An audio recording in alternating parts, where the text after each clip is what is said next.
Hello and welcome to He Knows. My name is Chris and I'm your host, and thank you for sticking around with us. I apologize for missing last week, but yeah, that nasty stuff just kind of took over and left me feeling well under the weather. But we're back, and aside from a cough every now and then, we're doing a lot better. So thank you for joining us tonight. And tonight we're going to talk about the first 2 weeks, a very active 2 weeks, of the Trump administration. One of the first things to talk about is the confirmation hearings that we've got going on. Now, the previous week, the week before last, we had three separate folks looking for confirmation hearings. And we got Pete Hegseth in, and we got the other two in. And now we're looking, this past week, the confirmation hearings have been all about Robert F. Kennedy Jr., have been about Tulsi Gabbard, and have been about a very important one, at least in my opinion, and that is Kash Patel. Kash Patel is looking to take the reins of the FBI. There's going to be a lot of cleanup that's got to go in there. I've heard through the grapevine, through the rumor mill, that a lot of people have been given their resignation. As a matter of fact, the Trump administration has said that any federal employee who wants to go ahead and send in their letter of resignation can be paid all the way through September of this year. That would certainly reduce the overhead of cost in wasted labor for the United States of America, because we know most of these people haven't been in the office except for maybe one day a month for the last several years, at least through the beginning of COVID. So if we can get these three people confirmed, and I truly believe that we have the votes to get them done, even if it comes down to a 50-50 split, we know that our vice president will come in and make the final deciding vote, just like he did with Pete Hegseth. But the Democrats have done a lot of damage to themselves. They've spent their time at these confirmation hearings grandstanding or just making themselves look plumb foolish. All you have to do is look at little Adam Schiff. You know, that guy that we still kind of wonder what happened at the Standard Hotel? That whole series of really big questions that make you wonder how somebody like that could ever remain involved in government. Really, really gross and disgusting things that he's been involved with. And, well, I'll let you guys figure that part out on your own. I don't really want to bring it up here because it just kind of makes me sick. But all of these people, whether it be the fake Indian Elizabeth Warren or the screeching senators from New York and what's her name? It doesn't matter. Hopefully these people can get primaried and we can get them out. And we can get people in there who are actually working for America, and we're willing to work together, most notably. I know they hate Trump. Of course they hate Trump, because Trump is trying to get in there and clean things out. And clean things out he is doing. The very first day, the CBP One app, which is the app that was running on illegal immigrants' telephones, their cell phones, that was allowing them basically a free trip inside of America, was shut down. It was shut down at noon on Inauguration Day. And as of the 9th day of his administration, daily average border crossings had went from, during the Biden administration, of 2,087 all the way down to 126. That's roughly a reduction of 94%. I would say that is fantastic. I know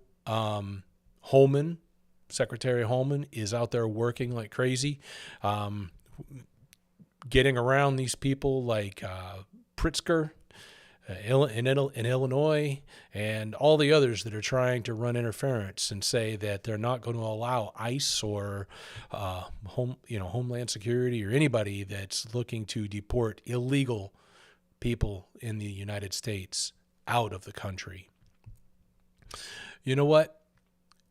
This country was built on immigration, but they all came here legally in some capacity.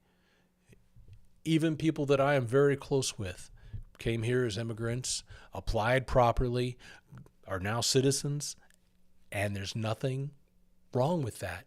I absolutely understand wanting to come here and being a part of America, the American dream. I understand it, and we're trying to live it. But when you've got people in government that constantly try to knock you down, it makes it more difficult. Or when you've got people coming into the country, eliminating jobs that Americans could have, it makes it very difficult. On to some better information. Doge, in its first couple of weeks at the helm, we have Elon Musk, has already saved $1 billion in wasteful spending. And this comes directly from Elon Musk. Some of the big hitters, the Pentagon was spending $600 million on sushi. Sushi. I like sushi, but $600 million? Why would the Pentagon be spending that kind of money on sushi or anything that is considered a foodstuffs? The Air Force was spending $1,280 per paper coffee cup. Totally cut. And the last one for now, $230,000 per month was being spent by the IRS, the militant wing of the Federal Reserve that is neither federal nor reserve, was spending $230,000 per month on Starbucks cinnamon roast K-Cups. Now, they were spending all that money per month on K-Cups, yet everybody was working at home. Where in the world was that money going? And how do you buy that many K-Cups a month? They must have been keeping an individual manufacturing plant in business all by themselves. So some other information that popped up today is that the Treasury had been commanded to make payment approval on every invoice that came to them. Nothing was denied. So payment approval officers were instructed to always approve payments. It didn't matter whether it was known fraud or if it was sending money to terrorists. It didn't matter. They were just instructed to pay them all. And finally, from the Treasury, the highest ranking Treasury official, David A. Liebrecht, has resigned or is resigning because he refuses to comply with the request by Doge, by Elon Musk's organization, for access to audit where trillions of dollars have gone. What are you hiding, David? Why wouldn't you let, at the Treasury of all places, the United States Treasury, which actually is a federal organization, why wouldn't you let the people have access to an audit to see where you are spending their money? That is something I'd really like to know. So, a quick Fauci update. Putin, even though Fauci has been given a preemptive pardon, which is really questionable, and everybody who got these preemptive pardons from the previous CCP-controlled administration, every one of those pardons is probably going to get challenged in court, and I hope they do. But here we can see a picture of dear old Killer Fauci with his estranged lover, Wang Yanyi, and they had a baby. Did you know it? And the baby was the COVID virus. That's right. The gain of function, and we did a series on this back several months ago called Gain of Function Between the Sheets. Wang Yanyi, his CCP cohort, and Anthony Fauci worked together on that gain of function, and that COVID virus was the product of that unholy union. But there may be some problems coming for Fauci. I've heard through the grapevine that Trump has kind of laid down the law to Russia saying that we want you to get this Ukraine war done over with, finished. And Putin has said that I want to extradite Fauci to Russia so that he can be tried for crimes against humanity. I wouldn't want to be him right now.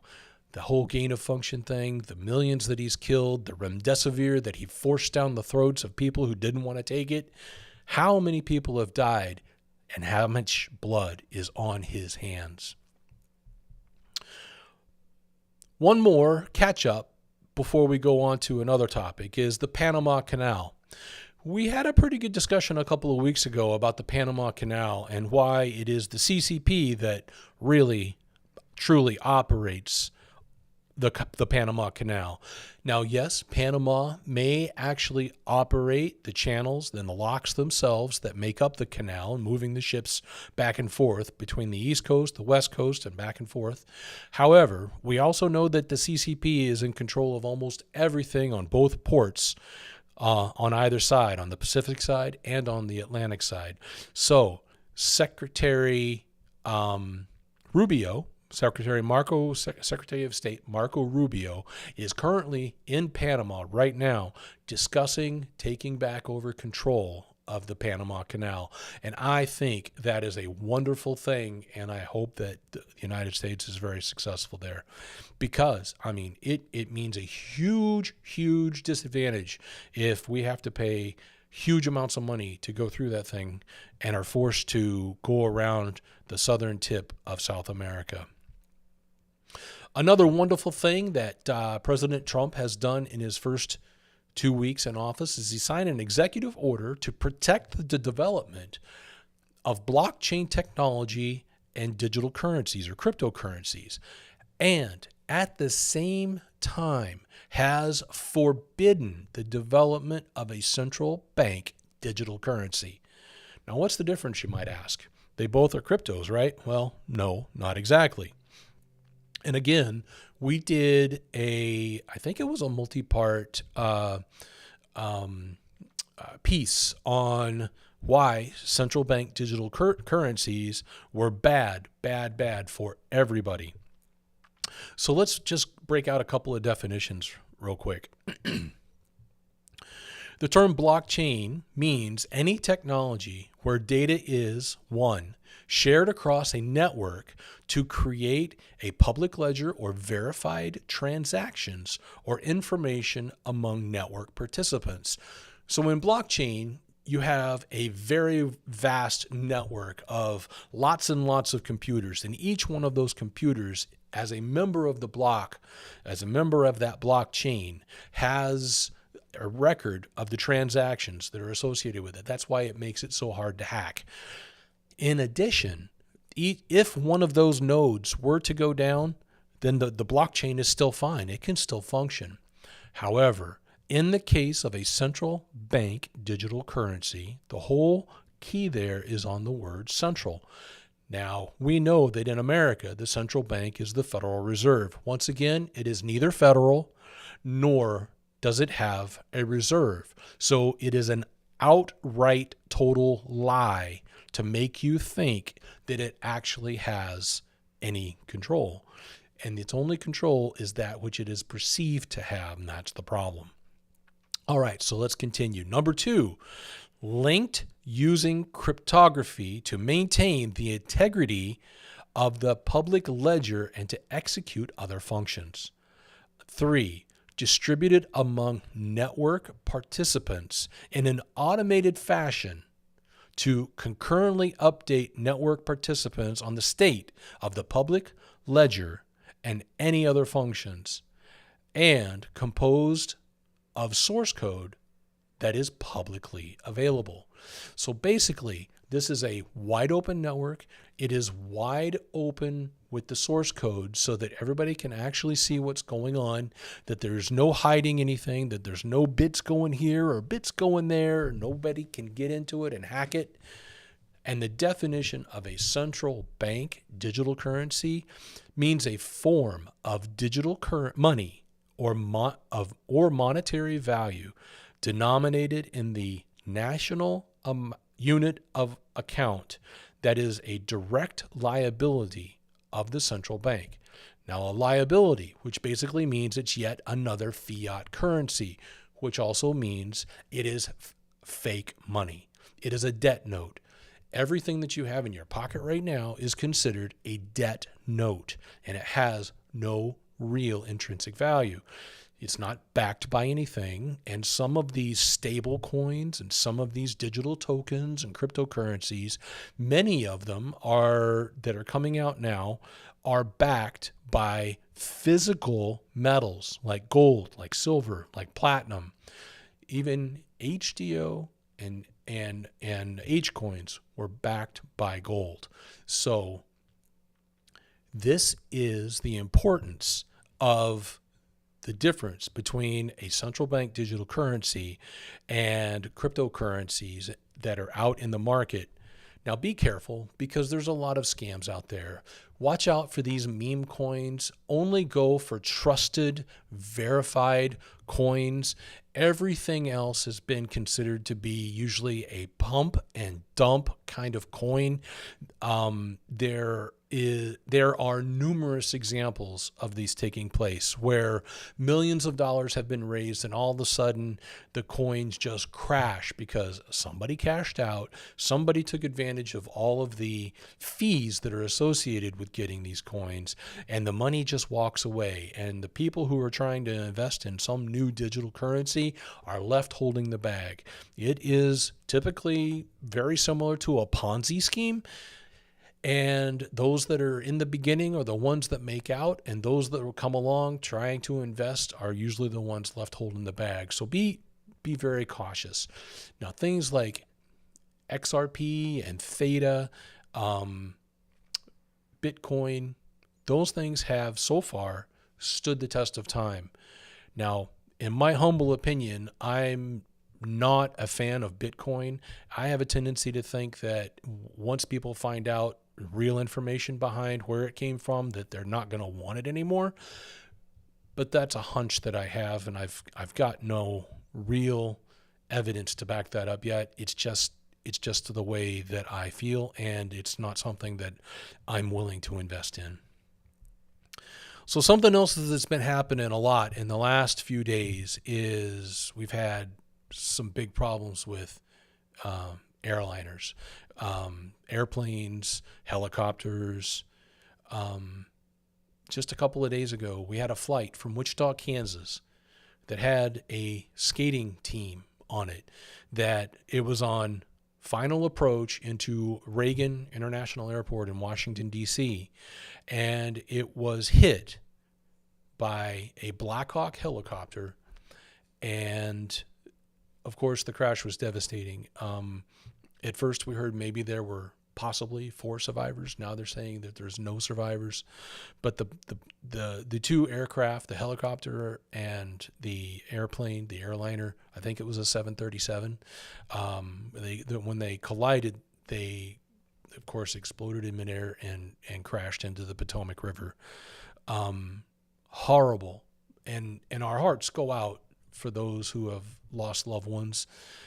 These kinds of things should never happen. It had been a long time since we'd had a mid-air collision. And it makes me wonder whether or not the CCP is involved somehow. We've seen videos lately, a lot of us have, of autonomous flights for Black Hawk helicopters, which basically means that somebody's flying the thing and there's nobody in the aircraft.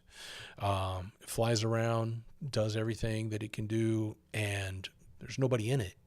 Now there is a claim that there were 3 pilots on board the helicopter, and they've given us the names, yet they were a little hesitant to give us one of the names, and it finally came out, I think, in the last 24 hours. Somebody, of course, connected with the Biden administration, but I think that the point is that helicopter was where it shouldn't have been. Those helicopters, from my understanding, are supposed to stay at about 250 feet and below, and for some reason, that helicopter was between 300 and 400 feet, right? And from the videos that I've seen, that thing went just directly towards that that passenger jet, creating this terrible situation. The very next day in Philadelphia, Pennsylvania, a horrible incident took place where a what we were told is a med flight took off, reportedly immediately had some kind of a problem, and then went directly into the ground. Now we're again told, this is the story that they're trying to sell us, is that the pilot understood that there was some kind of a problem. They immediately looked for some kind of an open area to basically crash. We were told that there were 6 on board. I maybe that there was a 7th person that passed away on the ground. But if that's the case and that story holds true, then kudos to that pilot who did his very best to try and bring that plane down in a location that would be less devastating than it could have been. Now the problem I have with this is that when I view the videos that are available, and that's the question, right? There are cameras everywhere now. You can't go anywhere without being caught on camera. It doesn't matter what country you're in. You're being observed at all times. So of course, these incidents were caught on camera. With the first incident with the helicopter and the passenger jet, there are multiple videos.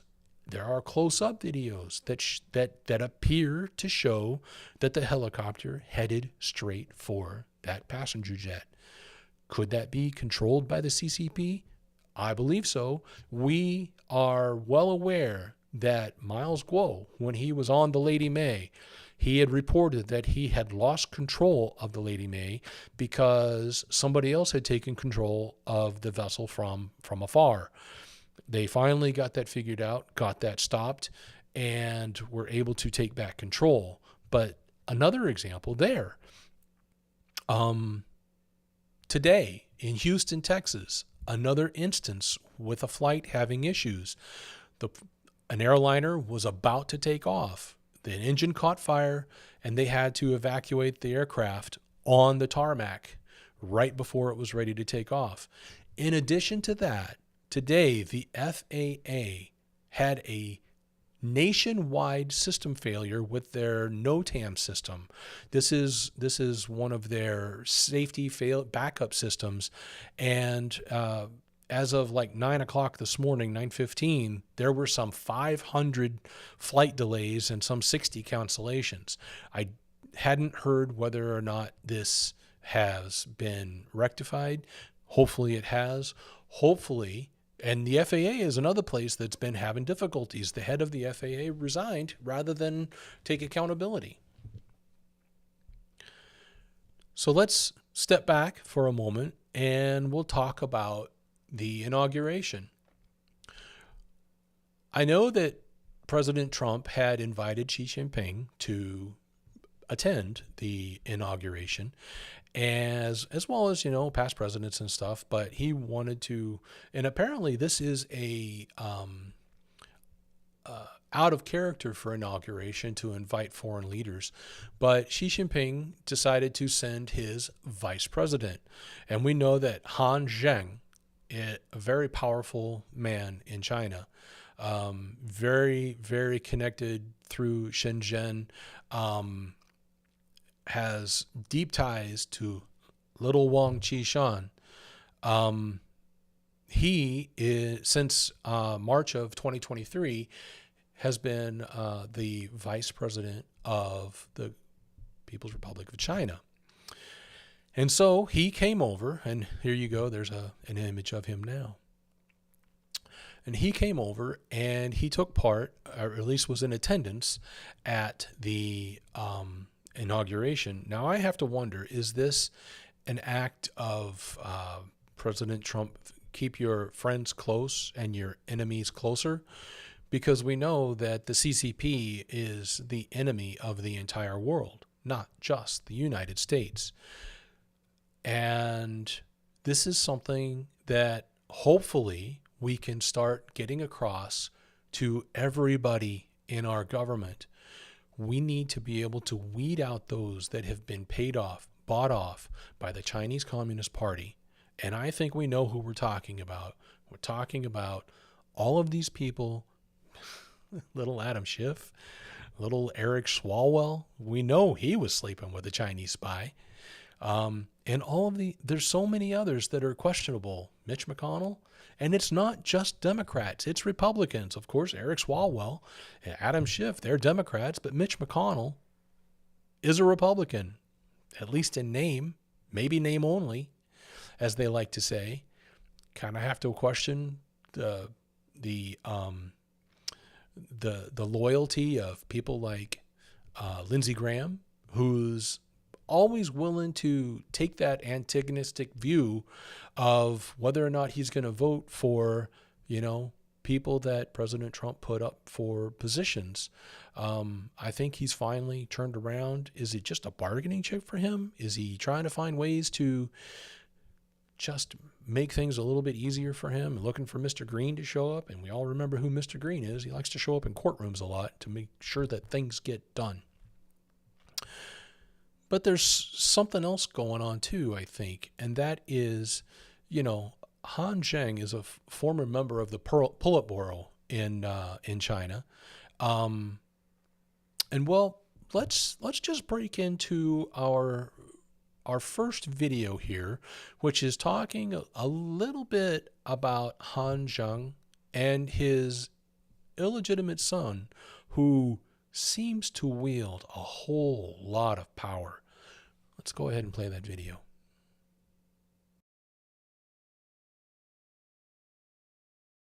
这个韩正的私生子的事彭潇的事儿啊，引起了党内的巨大震撼，北戴河成热点了，北戴河成热点了。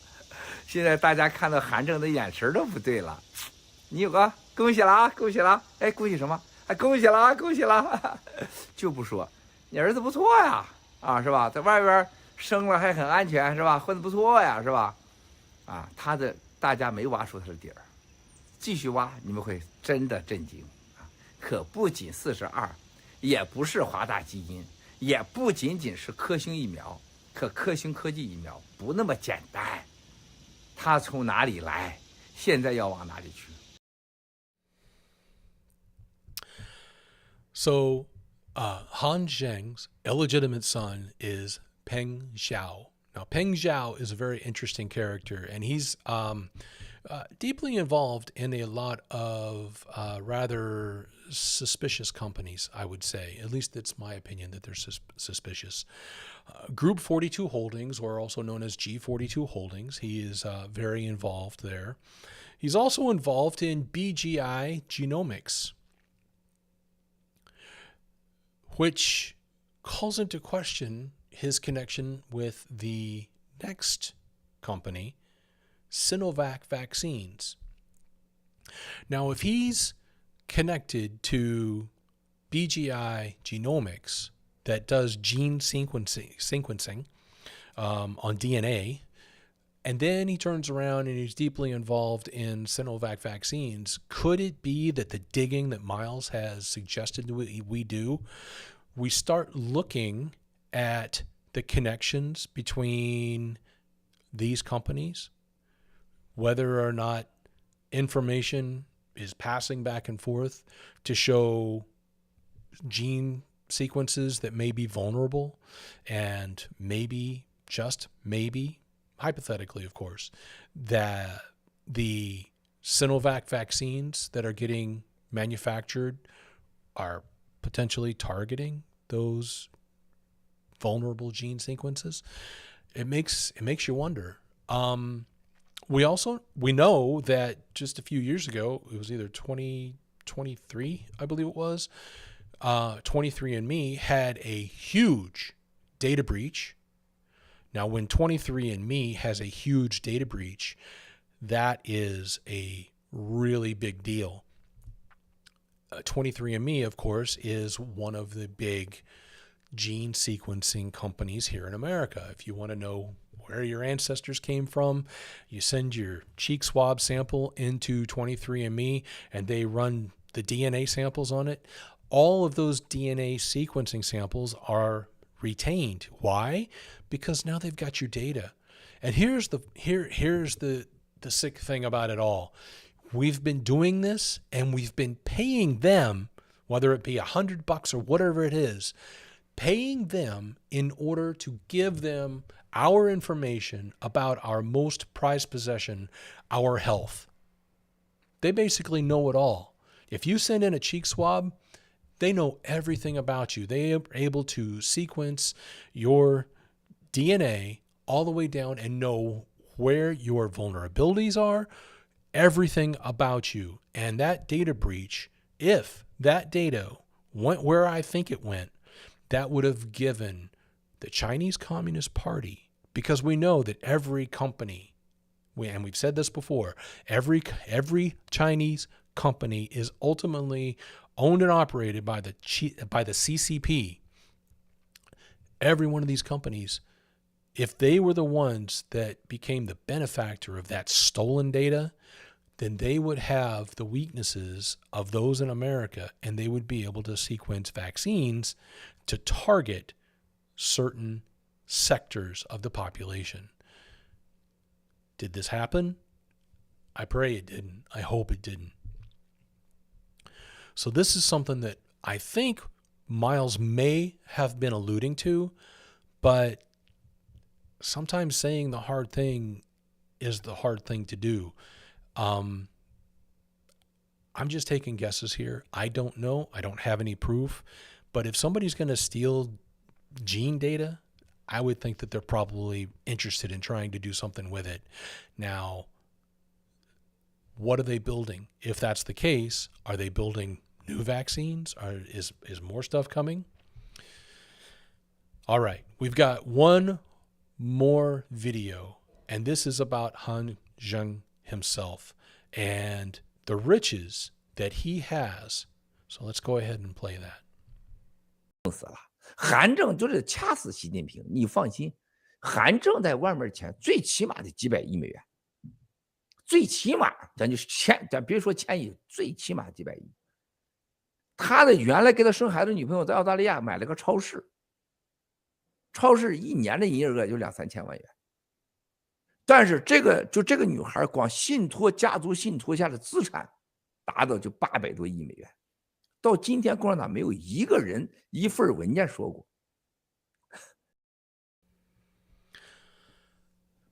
So if Han Zheng does have those kind of assets, and as Miles says, it could amount to as much as 80 billion US dollars.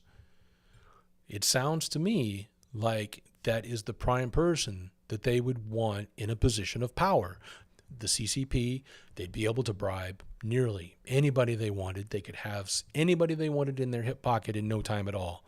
And this is the problem, right? If he's able to go over and buy his girlfriend who had his child, just in Australia, buy a supermarket chain that does annually $20 to $30 million and put that asset in her name and their name and walk away from it, man, that's more money than you really know what to do with. And at that point, you get to put yourself in a position where you can see what you can do to get anybody to do anything you want. This is why America has to come together. This is why we need the Republicans and the Democrats to have one vision. They don't have to agree on every detail, but what we've got to do is we've got to get on the idea that we need to see America succeed. The more that you try to split up the various factions, have race against race, have ethnicity against ethnicity, all you're doing is destroying what this country's all about. This country is a melting pot and always has been. It doesn't matter whether you're Asian, whether you're European, whether you're African, does not matter. Everybody has come to the United States and been able to make it. We have to keep those thoughts in the forefront of our consciousness. We have to be able to say, hey, we're not going to allow you to try and separate us anymore. We are working to make the world better. We are working to make the United States better.